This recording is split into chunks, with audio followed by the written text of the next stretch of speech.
गांव का मेला रंगों और शोर से गूंज रहा है। जीवन और हौसी का एक जीवंत ताना बाना। भीड़ के बीच राणा फटे कपड़ों में अपनी शांत नजर से स्टालों को स्कैन करता है। उसके इरादों में एक खामोश मकसद है। उसकी आंखें एक छोटे से स्टाल पर टिकी हैं, अपनी मां के लिए एक अनमोल उपहार की तलाश में। उसकी आंखों में आशा टिमटिमा रही है।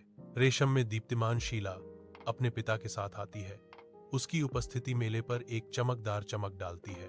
भीड़ में उनकी आंखें मिलती हैं और एक पल के लिए समय भी अपनी सांस थाम लेता है।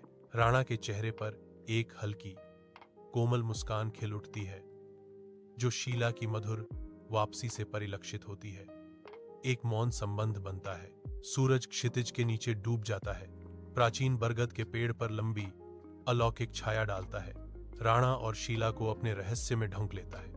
अपनी विशाल शाखाओं के नीचे राणा शीला को ताजे फूलों का एक जीवंत गुलदस्ता भेंट करता है, जो उसके स्नेह का एक मौन प्रमाण है।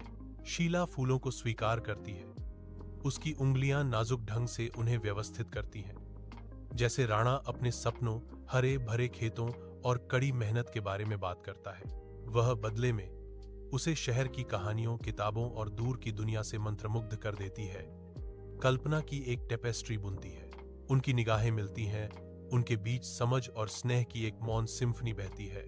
उनकी बातचीत सहज है। उनके बीच की दूरी कम हो जाती है। गहरी होती चांदनी में नहाकर उस अनकहे स्नेह को बढ़ाती है, जो उनकी आत्माओं को बांधता है। हवेली के अंदर हवा में अनकहा तनाव छाया हुआ है, क्योंकि शीला अपने परिवार के सामने दृढ़ता से खड़ी है। उसके पिता और चाचा उससे राणा को छोड़ने की विनती करते हैं।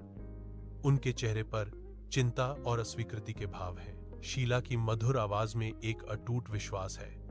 मैं राणा से शादी करूंगी। मैं उससे सच में प्यार करती हूं। उसका परिवार पीछे हट जाता है। शीला के आत्मविश्वास के अचानक शक्तिशाली उछाल के आगे उनकी निगाहें झुक जाती हैं। हवेली के बाहर राणा एक खिड़की से देखता है। उसके चेहरे पर गर्व और आशा का एक जटिल मिश्रण चमक रहा है। उसकी आंखें शीला पर टिकी हुई एक ऐसे प्रेम के मौन वादे को दर्शाती हैं, जो सभी पारिवारिक अपेक्षाओं को धता बताता है।